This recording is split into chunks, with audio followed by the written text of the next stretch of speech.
Oh, R&M Spelt's coming at you here from the farm. You know, it's been a long week, but we're still making progress on that greenhouse. Here's where we left off. You know, we had just whitewashed the face of it. The inside was still pretty much structurally just tin and wood. So we started putting in the bats. That's not always the easiest to do in a greenhouse because it's not really built like a house on center. But, you know, we got things where we needed to. Use the 23-inch bats that go 24 inches on center. Had to add some wood in places so that we could, you know, frame up for plywood and stuff down the road. Excuse me, OSB. But we got it up. The whole ceiling went first. Then we did the walls on the three sides. And then, you know, this is craft, and I chose to use the insulation with the craft paper on it so it'd be easier to hang.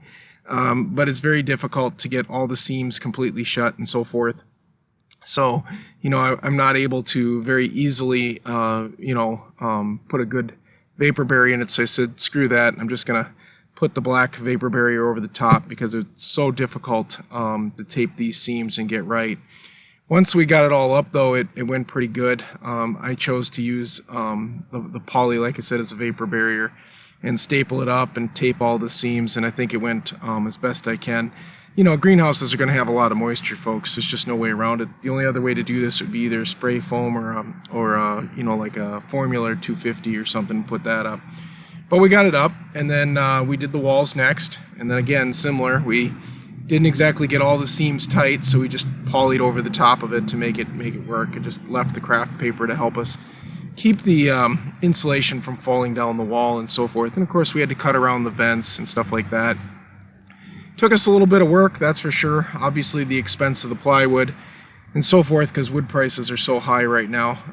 Then we put the electrical in the best we can. I can show you some pictures of us putting that in here in a second. We trimmed out the top edges and the corners, and then it was about cleaning up. Obviously we're going to whitewash the whole thing inside, and I'll show you that. We're going to use the watertight oil-based paint just because there's going to be so much water in here, and then we're probably going to put down a rubber floor.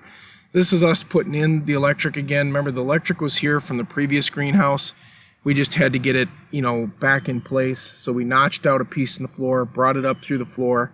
We've got the 220 that goes to the heater, the electric heater. We've got the outlet, obviously there that I'm putting in that runs the ventilation system. And then we've got the outlets above, which will run the heat lamps and stuff that we like. Again, we use this greenhouse a lot from about January to March, and in that time frame, Minnesota is pushing, you know, most nights -15, -20. So we need the deep cold, fought off, so to speak. So when we're fighting that deep cold, the heat lamps and stuff will help. We had to do some more gravel to take care of some water drainage off the front of the property here, so that the greenhouse didn't get washed away.